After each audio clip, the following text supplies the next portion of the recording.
Bonjour à tous, on commence cette revue de presse en Espagne avec la Ligue des Champions. Séville jouait ce mardi face au Borussia Dortmund et n'a pas réussi à renverser la tendance pour se qualifier en quart de finale. Les Andalous ont terminé la rencontre sur le score de 2-2, eux qui avaient perdu 3-2 au match aller. Erling Haaland y est d'ailleurs encore allé de son doublé, comme le souligne Estadio Deportivo. L'attaquant norvégien a ensuite été imité par Youssef En-Nesyri. Le BVB est donc qualifié pour le tour suivant en C1. Une info qui fait réagir en Allemagne comme ici en couverture de Bild, même si ce sont bien les déclarations de Jürgen Klopp qui prennent le plus de place en une. L'entraîneur de Liverpool est vu comme le grand favori pour succéder à Joachim Löw, mais celui-ci a publiquement refusé. L'ancien coach de Dortmund a affirmé qu'il resterait jusqu'à l'issue de son contrat qui le lie avec les Reds.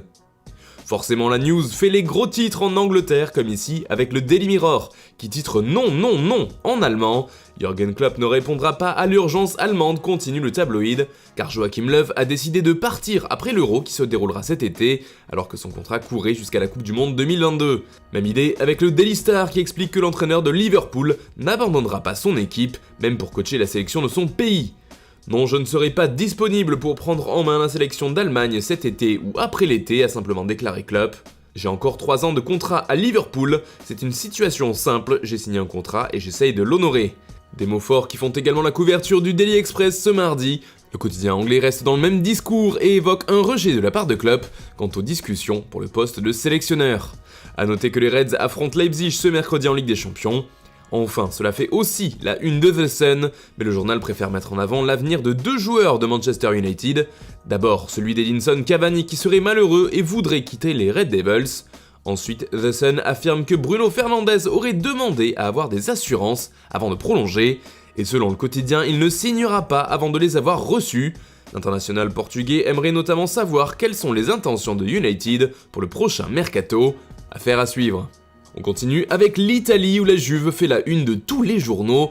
Il faut dire que la vieille dame s'est de nouveau faite éliminer en 8ème de finale de Ligue des Champions alors qu'elle était favorite. Le Corriere dello Sport ne mâche pas ses mots et explique que la Juve a été trahie par Ronaldo suite à sa mauvaise prestation contre le FC Porto.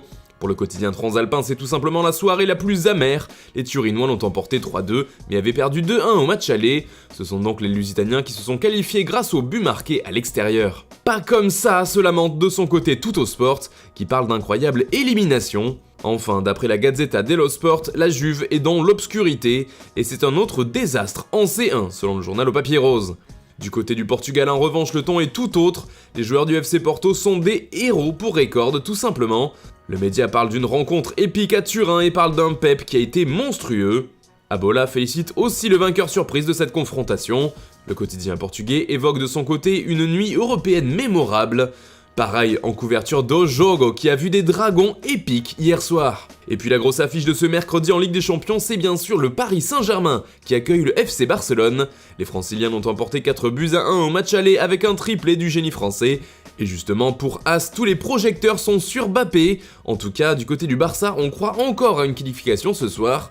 Rien n'est impossible, titre Mundo Deportivo. Ce sont les déclarations de Ronald Koeman qui s'est également dit conscient que ce sera difficile de remonter cette avance. Pour Sport, c'est surtout le fait de rêver qui pourrait faire passer le Barça, ce qui serait un exploit historique, explique le journal catalan, qui note aussi l'absence confirmée de Neymar pour la rencontre. Cette belle affiche fait aussi réagir en France, forcément. Pour l'équipe, il y a un compte à solder pour le PSG. Il faut effacer le cauchemar de la remontada en 2017. Le grand choc de ces matchs retour de Ligue des Champions fait aussi la une du Parisien. On compte sur vous, placarde le média régional en couverture. Ce sera aussi l'occasion d'oublier définitivement la remontada de 2017, remarque également le Canard. Voilà, c'est tout pour le moment. On se retrouve ce soir pour un top et flop de la rencontre entre Paris et Barcelone sur Foot Mercato.